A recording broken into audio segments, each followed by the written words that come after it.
Ladies and gentlemen, this is the How to Hunt Deer podcast. I'm one of the hosts, Dan Johnson. Now, I'm not sure who I'm speaking with as the other host. Are we talking to Jason today, or are we talking to Mr. Thibodeau today? Well, it's Mr. Jason. Oh, Mr. Jason. They go first names? Well, I go first name because I don't expect him to say my last name the right way. It's just easier that way. Yeah. So yeah, it's Mr. Jason today. Actually, I think I've got 4 days this week that I'll be Mr. Jason. So Nice. Yeah. Molding the youth of America. Do you ever talk about hunting with them at school? Well, since I've been in this preschool for the last 3 months, not really. Okay. Yeah, I've seen a couple kids wear camouflage and stuff like that, and tried to have that conversation, but Yeah. Dan, I'll be honest, like this preschool that I'm going to, I mean, it's, I don't want to say beyond help, but kind of. It's a rough situation. Okay. There's 9 half-day classes there, and then there's 4 full-time classes there, and it's a rough situation. So I feel like maybe at some point I don't want to say making a difference, but making some friends with some of these little kids. Oh, nice. But you could tell they're all from either some troubled background, household, or some of that sort, or they all have something. Let's put it that way. Yeah. That's crazy. Yeah. Well, maybe you could bring, just for 5 minutes, you could bring a shed antler in to class and just be like, this is a deer antler. Who wants to touch it? Dude, I'd love to, but the problem of it is half these kids run out of the classroom and you don't know what they're going to do. They're going to use it to hurt somebody? I would not be surprised. They have literally had to take dodgeballs and stuff and put them up, and I mean, just each kid, if they leave a classroom, it's crazy. It is a crazy environment, and we're talking 3, 4, and 5-year-olds. So that's nuts. It is. It's almost like before you step in the room, you got to put a mouth guard in to be able to handle the class. Yeah, it's a mouth guard, and there's a lot of masks and stuff that are involved, and I don't know if these teachers and paras are wearing these masks, so they don't get colds or whatever, but it's a strange environment. But I keep gravitating back towards this one just because, once you get in the system and you know the school and you know the people, you kind of know your role and your expectations. Because the town that or city that I'm closest to right now doing all the subbing, there's probably 10, 12 different schools that I could sub in. And I've been in all of them except for the junior high and the high school. And the only reason I really haven't been in those is because they only have availability like once every 2 or 3 weeks. So I go where the jobs are, and it just happens to be this school. And then they ask me at the end of every week, like, hey, what's your plans for next week? Can you come back? And I really could have taken a full-time position at some point, and I won't. But yeah. Especially when that landscaping money is probably better than what you're doing here. The landscape money is itching at the door right now, but now we got to wait for the road postings because of the weather and all that. So I've got a couple weeks, but it works out because we're nearing the end of this house addition. They're supposed to come and mud and tape the drywall tomorrow, which is good. I don't have to mess with that, but then that's a process too, because they probably won't finish that until the middle of next week by the time they do the coats. And I'm going to be doing the painting, the trim work, the doors, the flooring, stuff like that, hanging shelves and stuff, so finish it up. So I'll need a couple weeks anyhow. But the biggest dilemma right now seems to be, so we had to search for furniture for our living room because right now, as I've said, like our bed is right on the other side of here. And we ordered stuff back in December from a company that had been in business for 98 years. We paid for it. It was supposed to be 5 weeks that it came in, and the place closed its doors. So we're sitting there, $3,000 in furniture that never got delivered. We never got a confirmation that it was in, and there's no way to get a hold of this company. The signs on the door say, call this number and leave a voicemail. You can't even leave a voicemail. There's the news companies in the area have been reporting about it, and they can't go hold of the owners or anything. So that's our dilemma right now. Awesome. Just, Yes. dude, you can't even buy furniture anymore without a shit show. No, well, Blows my mind, dude. and that's the thing. It's like you go with a what you would think is a reputable company that's been in business that long, and apparently they were just going to change hands to the son and daughter or whatever, and well, you know how money talks. It must have fell through somewhere because they opened their doors temporarily for a week and then closed them again, and that was just a week or two ago. But I can't get a hold of anybody, so I've sent emails. I've tried calling, but that's our holdup right now. It's furniture, right? Yeah. It's not just furniture, it's money. Yeah. And in this economy, dude, money is so important, right? And that's the thing, like, even what I do for a living, I got people who haven't paid me yet. And I'm sure it's the same thing, especially if you're independent. It's awesome going to a job, punching the clock, and more than likely you're going to be getting paid, right?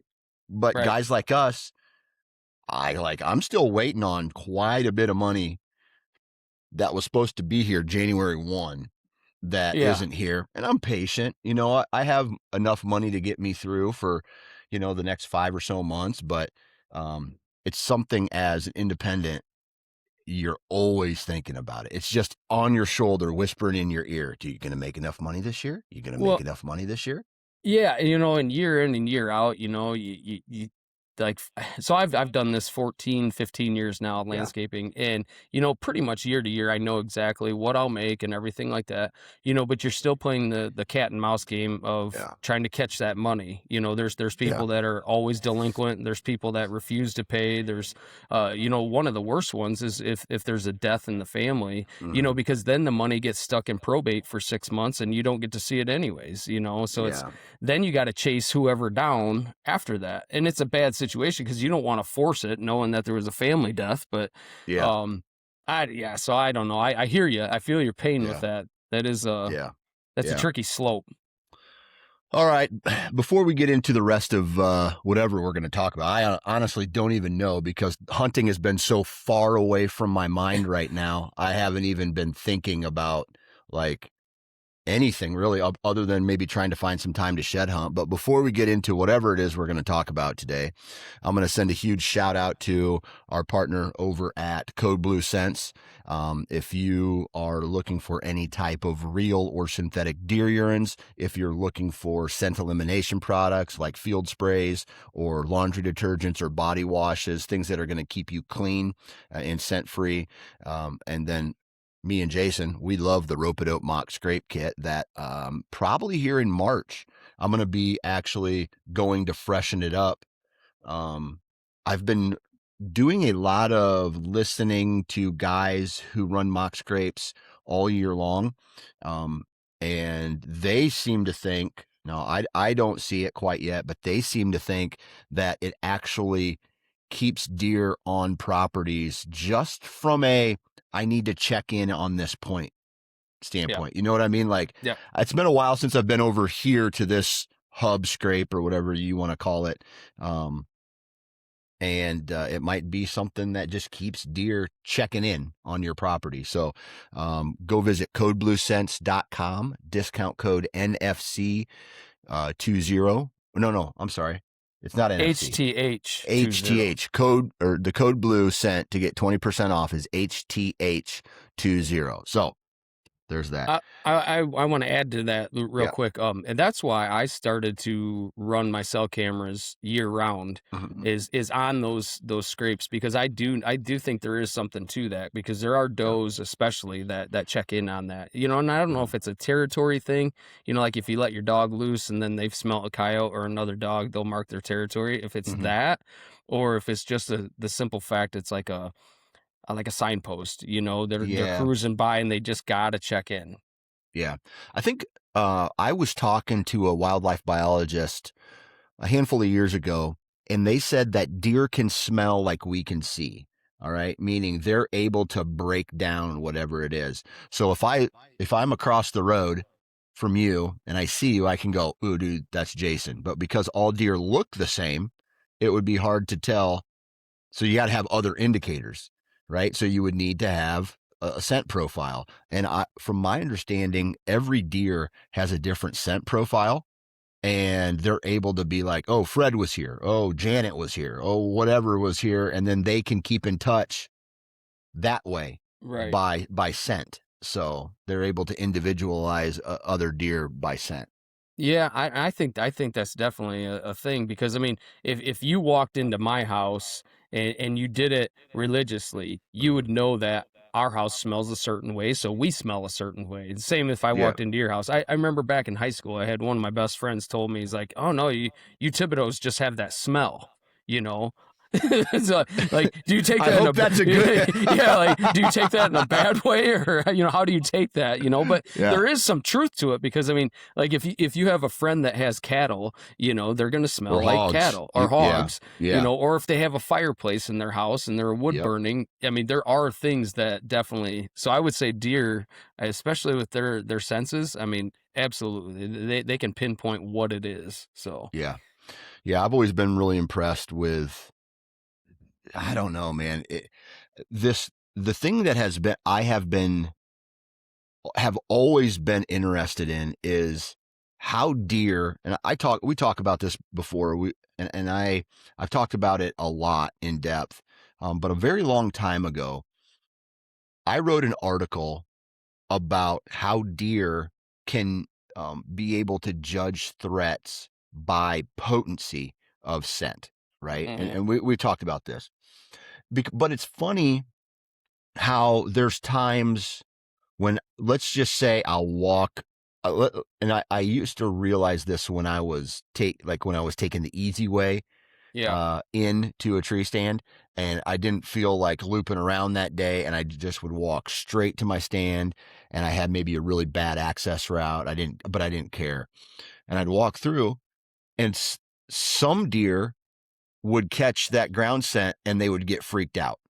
But yeah, other deer, maybe even that would come before it, would sniff it and become curious by it, or it wouldn't bother them at all.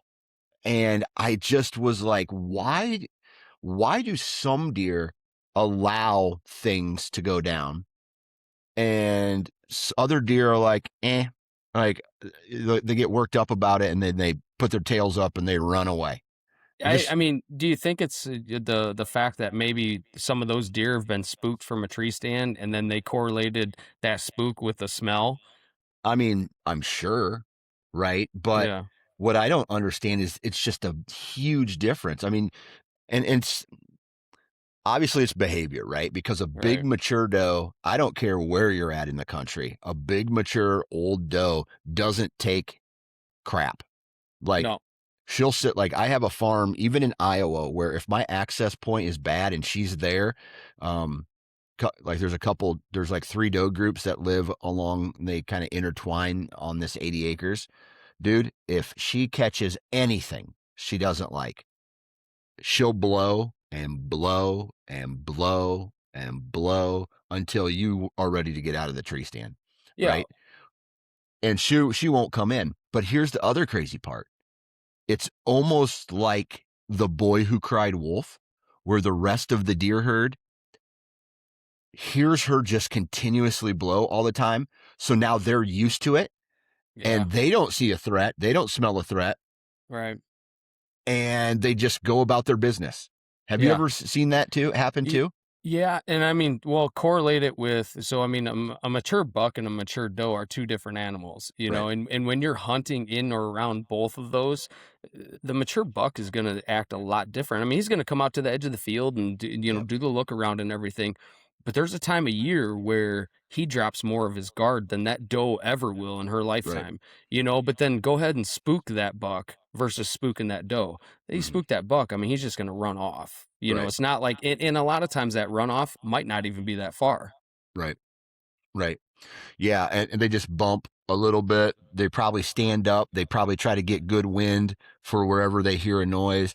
Right. Or like in farm country, dude, these deer will just stand up. They'll move off, and then I've seen it happen where um, I'll drive a truck to go check a trail camera, and I'll pull up next to a bedding area.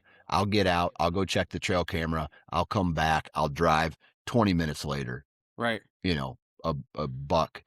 Whether they hear the truck or they're in their bedding area or not, they just soft bump and then they come back in relatively quick time. So I guess my question, like thinking about this, would be: so peak of the rut in, a buck is on a estrus doe. Just Mm-hmm. say, if you spooked both of those deer, a mature doe and a mature buck, which one do you think is more apt to come back to that area first?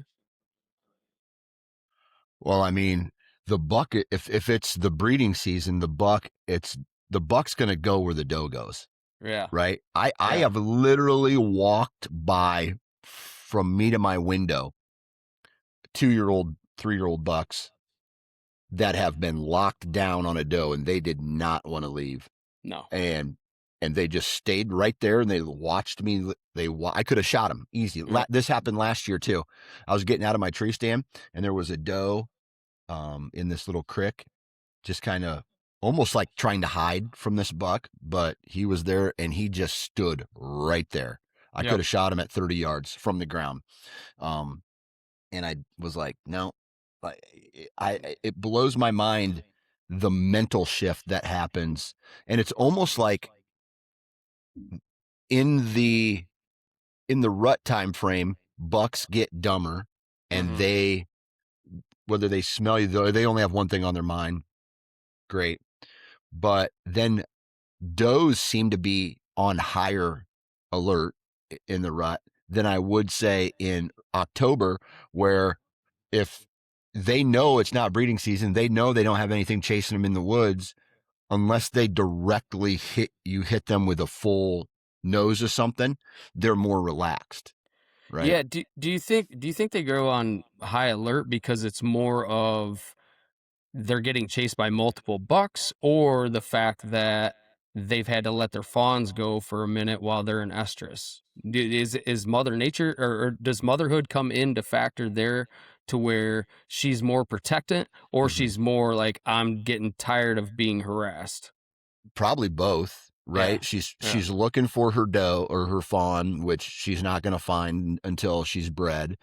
Um, that along with, I'm sure it pisses the does off that they're off their bed to food pattern and they don't Right. want to be off of their bed. Because take a look at this, man. You want to talk about an animal that is extremely consistent? That's a doe group. They will go on a bed to food pattern every day of the year, unless what? The food runs out and they got to shift that, or Yep. they're getting chased by a buck. A buck, or a human, or a Yeah. predator of some sort. Yeah. Yeah. No. But Yep. ultimately, they're in that spot for a reason because it's safe. And then they'll come back to that. Right. Yeah. But, I'm going just like unpressured. Let's just say it's 100% unpressured. They're very consistent. Now, a Right. whitetail buck, once he goes hardhorn, he starts his loops, right? They even Yep. say that whitetail bucks have something that they call an excursion throughout the year, where Sure. they take 2 or 3 trips, just 2 miles in one direction. You have no idea where or why. They're just checking out. And I'm guessing it has to do with they're probably smelling to see what other deer are there. And they're checking out other deer herds to see, okay, maybe there's a doe group here I should come check out if things get bad enough. Or, hey, man, I ran into a monster and I don't want to come back here during the rut because he'll kick my ass, Yeah. those types of things. Yeah. But those are the things that I think about because that's led me to hunt doe groups and not individual bucks. Right. And I do that because I like to see deer. I like being late October, early November is my favorite time to be in the tree. Yeah. And I'm not trying to, pattern a mature, a big buck during the first week of the season when it's potentially 75, 80 degrees outside. Yeah, I stack my deck too. Yeah. I mean, look at what we just said. It's, a buck's going to drop his guard during the rut and everything, and you're stacking the odds of Mm-hmm. hunting around a doe group when one of them is going to come into estrus. You know that there's going to be activity. The Yep. the the gray area with it is you could have 2 or 3 different bucks that you're targeting in that time frame, but they could completely be off of your farm, Right. so you may not hit your target buck, you may hit another one that comes in. Yeah. That's the only thing I would say with that, if you're trying to be strategic wise, hunting a mature buck individually can be one of the most difficult things to do, especially if you don't have much for acreage, in Yeah. your area. Yeah. Yeah. I will say this too. And maybe this is part of this conversation. Maybe it's not. I had a conversation yesterday with a guy who is brand new to bow hunting, brand new. And he said he's going to start looking for big, mature bulls. Right. And that was in this conversation. Okay.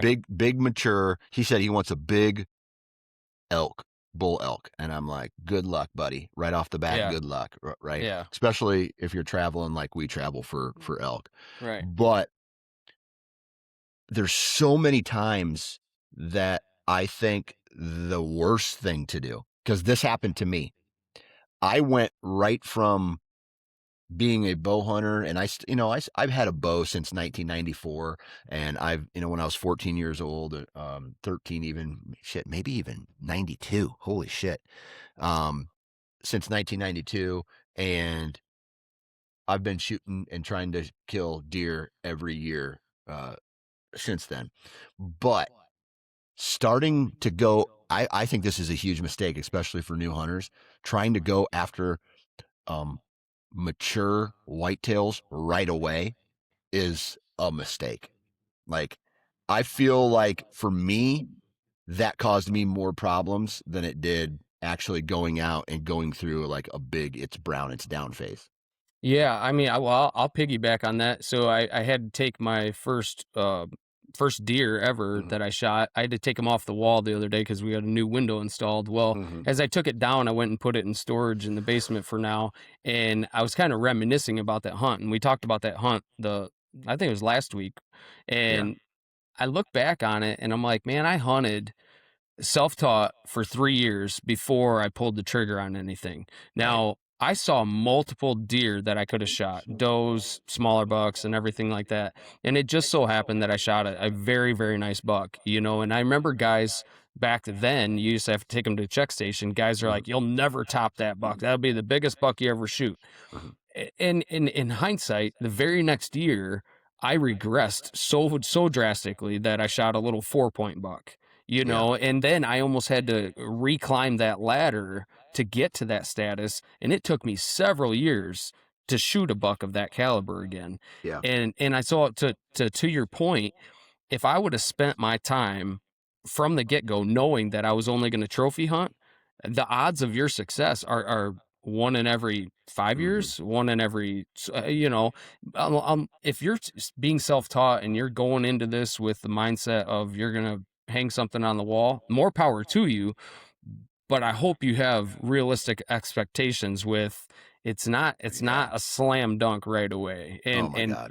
and to me, the process of it is so much more enjoyable if you learn the steps of it, learn the rungs of it. That's why Yeah. I've tried to teach my brother when he got into, or when I got him into it, and then my kids now that they've gotten into it, their itch is for something bigger, or their Yeah. itch is for a buck, and that has been to me eye opening as far as that goes. So that'd be my advice for anybody just starting out. Yeah. Man, I'm thinking back as listening to you say that. I'm thinking back now to 2007 and 8 and 9 and 10, all the way to probably, man, 14. Maybe I mean, man, let me think. Probably all the way up from 2007 to 2006 to 2014, in that time frame. Dude, I was working hard for deer. And what Yeah. I mean by that is out tearing up, because if you are trying to go after 2 deer on X number of acres, you got to move around a lot. Like, Oh yeah. or you're either doing one of two things. You're either bouncing around a lot or you're holding off a lot. Right. And I chose not to hold off. I chose to find like 3 or 4 deer, and based off of whatever wind direction I had that night, I was going in with a mobile setup, and I was setting up on specific deer, on specific trails and specific terrain features. And that was tear up, set down, tear up, set up, or tear down, set up, tear down, set up. And I was doing that every morning and every night. And this was back in the day when, especially before being married and before kids, man, I Mm. was running and gunning for like 30 or 40 days of the season. It was stupid how Yeah. much I was hunting. And if you asked me to do that now,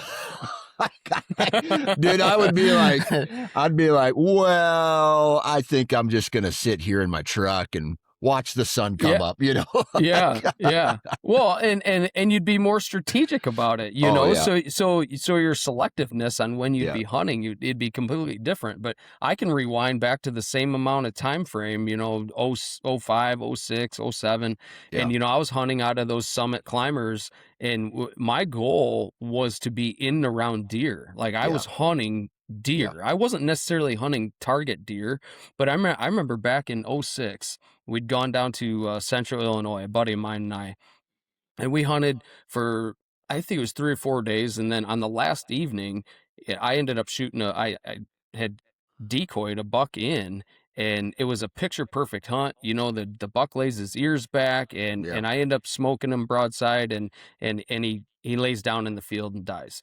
And my buddy comes up and he kind of looks at me and he does the hunter shame thing where he's like, eh, he's a okay buck, Yeah. and right away I'm like, I'm not devastated, but I'm like, really? I mean, I regressed from my first one. So my first one I shot was in '03. Well, I started hunting in 2000. So by Yeah. '06, I still was working those rungs back up the other way, because Yeah. I realized that this was the biggest buck that I was, in '03, that was the biggest buck I had ever seen at that point.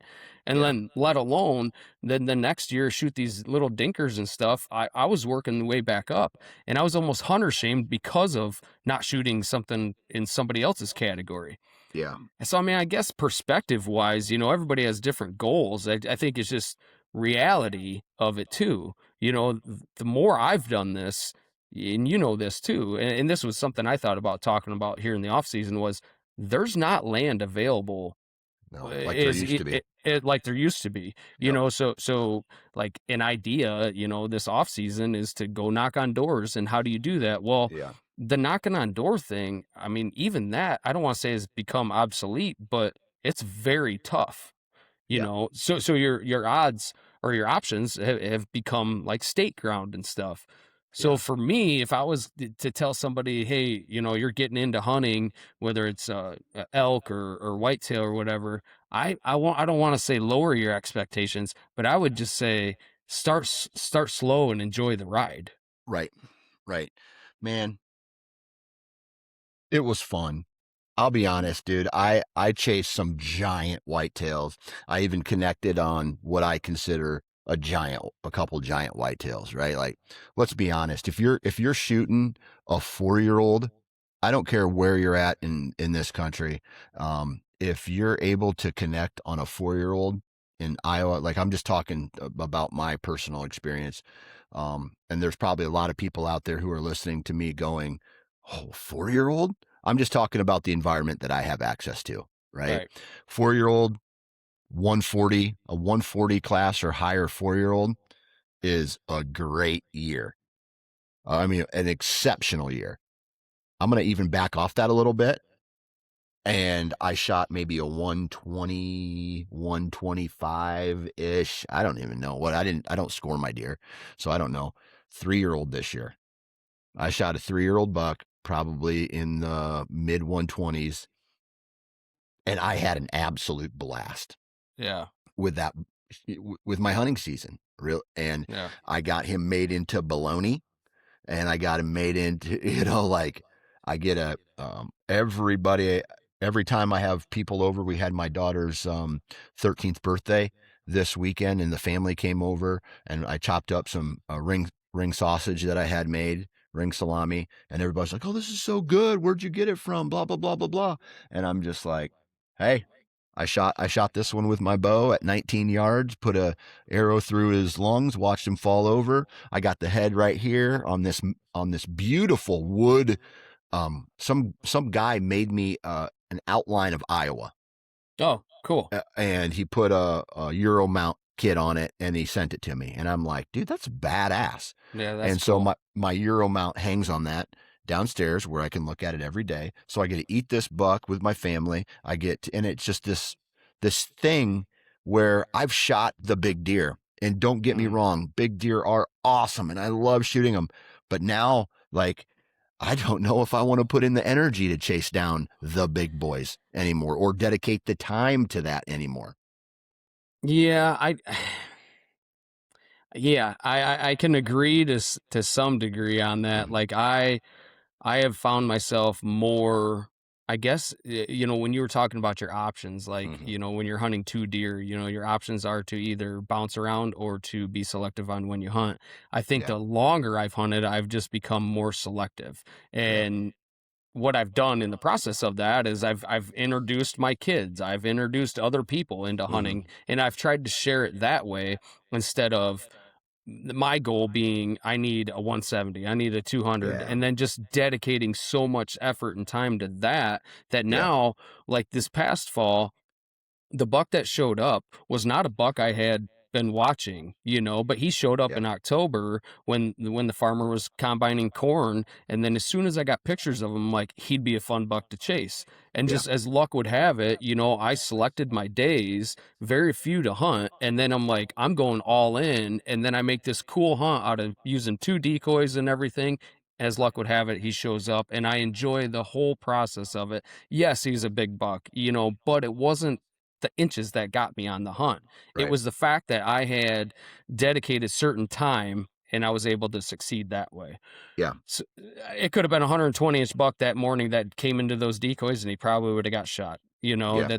That's just. I mean, my point of it is sometimes we get so wrapped up in the inches and everything, and then Mhm. we get wrapped up into dedicating seasons. 30 Right. days, 30 consecutive days, and everything. And I think the reality of it is, especially without all the permission property like there used to be. I mean, man, Dan, I used to be able to walk up and down the road and knock on a door and get permission. Or I Yeah. used to call a buddy and say, "Hey, who owns this one or who owns that one?" And there was a time when I had a dozen different farms that I could hunt any given day. Fact. So I literally could hunt every single day of the week and never pressure a property. Yeah. Yeah. Dude, believe this, I probably had close to 3,000, 4,000 acres of prime hunting ground in Iowa to hunt from, and those are all gone, right? So Yeah. now, and it's unfortunate, but I have one of the landowners is in the nursing home now, Yeah. and who knows how long she's going to be there. And as soon as her time on earth, God bless her, because she's an amazing person, Right. but as soon as her time is gone, that farm is getting sold to the Yeah. highest bidder, Yeah. right? And then we have another guy who he just so happens to allow me to hunt his farm. I have to travel a long way for it, but I don't know what I'm going to do. I'm Yeah. saving money to try to buy my own 5 acres. You know what I mean? Like, it just is extremely difficult, especially in Iowa, which is why I travel to hunt sometimes. Yeah. Well, I mean, to your point, I've lost two of my favorite properties because of deaths, Yeah. and then they changed hands or they moved on. I've got one. Well, actually, our biggest piece. The lady that owns it, she's upper 90s. I mean, she's Yeah. probably 97, 98 years old. And when she passes, I would assume that the kids sell it. Yeah. So I mean, there's that too. So I may have to go back to the drawing board as far as that goes too, because my options are really running thin with Yeah. properties, and so that's another thing with being selective. I don't have as much as I used to have, So 100%. I don't want to pressure the ground that I have, but Right. Well, and at the same time, like, when I had the most acres to hunt is also when I was chasing bigger deer because Right. I had more options. Right. Now, not only do I have to share properties with the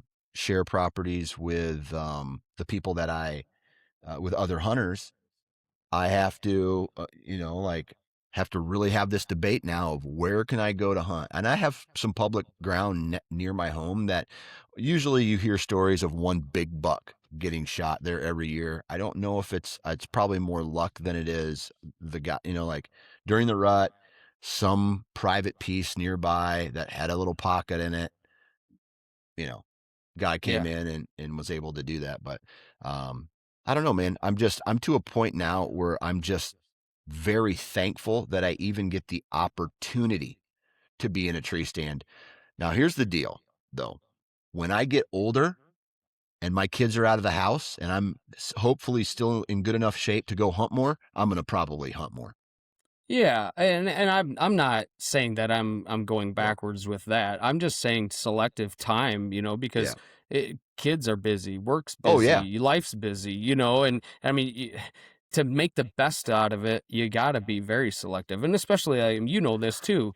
You go and schedule out of state hunts and everything. That takes time away from family, time away Yeah. from your job, and when you're doing weeks or 9, 10 days at a time, it's a lot of your season that now you have to adjust according to that too.